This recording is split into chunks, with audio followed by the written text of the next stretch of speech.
good day today. I believe that you are having a wonderful day, or if your day is just starting, you will have a wonderful day. Let's continue talking about the authority of the believer that we started last week.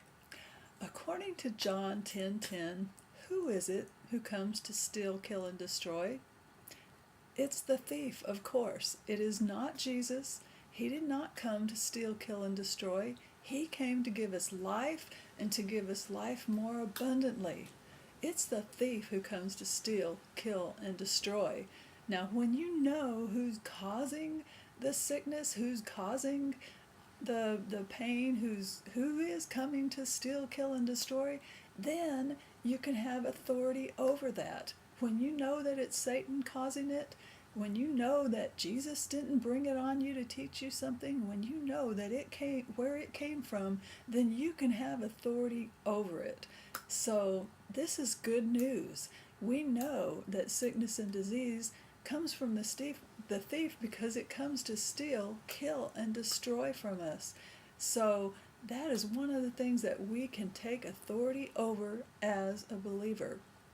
Now, in the Bible, Satan is called the waster, the oppressor, the sifter, the adversary, the destroyer. His mission is to challenge our authority.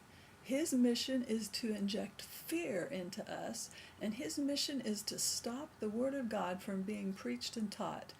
Now, one of the good ways that he can do that, what better way than to make us sick? That definitely will steal from us, kill from, it may end up killing us. It will destroy us. It might, I have a friend whose sister her body is being destroyed little by little by little. And it's like, it's the thief who comes to steal, kill, and destroy. And we've got to know that so that we can take our authority over him. If we don't know we have authority, we're not going to use it. And another thing, if he's trying to inject fear into us, fear is going to open the door to the devil. If we are in fear, we're not going to believe, and then because fear and belief are opposites, and that the door is going to be open to the devil. I remember a time when someone was telling me about symptoms that they were having, or actually I think it was symptoms that a friend of theirs was having. And as I'm listening to her going right down the line, down the line, down the line, I'm thinking to myself, oh yeah, I've got that, or I've got the other, I've felt that, I've felt that, I've felt that. And then she ends up at the very end saying, and my friend died of cancer. And I'm thinking, oh my goodness, I feel this and this and this and this and all of those same things that she said she was feeling. And I could just feel that fear trying to grab me. I went to bed that night and I'm laying in bed and I'm just thinking all these thoughts about, oh my goodness, da, da, da, da, and I really believe that I could have caused myself to have that actually come on me because of that fear. Or who knows, maybe I did have it, and once I got rid of the fear and spoke to my body, which I did do, I did rebuke the fear, and I did start speaking to my body. Either way, fear is an enemy and fear is a killer. And if Satan can get us into fear, oh my goodness, he can bring all kinds of other things on us. So that is not something we want. We want to keep the fear out of our lives. Then what we can do is we need to deal with situations like Jesus did. In Mark chapter 4, remember the story, he said to his disciples, we're going to the other side, and they got into a boat, and while he was in the back sleeping, a huge storm arose. A terrible storm. One version says it was hurricane strength. And he's back in the back of the boat sleeping, but his disciples are fearful over this storm. And they wake him up and they're like, don't you care that we're dying here?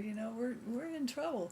And first he rose up, then he rebuked the wind, and then he spoke to the sea and he said, "Peace, be still." And that's what we need to do. We need to rise up and we need to rebuke those things that are coming against us, and we need to speak to our mind, and we need to say, "Mind, be at peace, be still."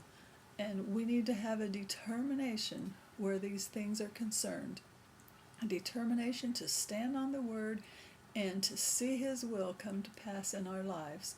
And there's a couple of scriptures that I'm going to give you to stand on this week as far as sickness and, matter of fact, probably any other thing that would come against you.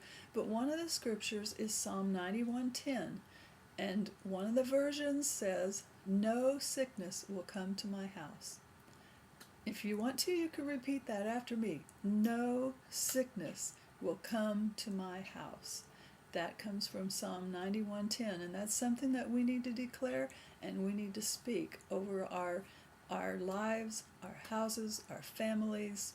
And the next one comes from Isaiah 54, and if you want to read the whole thing, it's 54:11 through 17, but this is the part I want to key in on. "Fear is far from me, and no weapon formed against me will prosper." And if you want to, you can repeat that. "Fear is far from me, and no weapon formed against me will prosper." And we need to just train ourselves to respond in faith when symptoms come against us, when a storm comes, no matter what that is. But for right now, we're zeroing in on sickness, but there can be other kinds of storms. We need to respond with faith, and faith in the Word of God. So this week, no sickness will come against your house. Fear is far from you, and no weapon formed against you will prosper. You have yourselves a wonderful week in the Lord.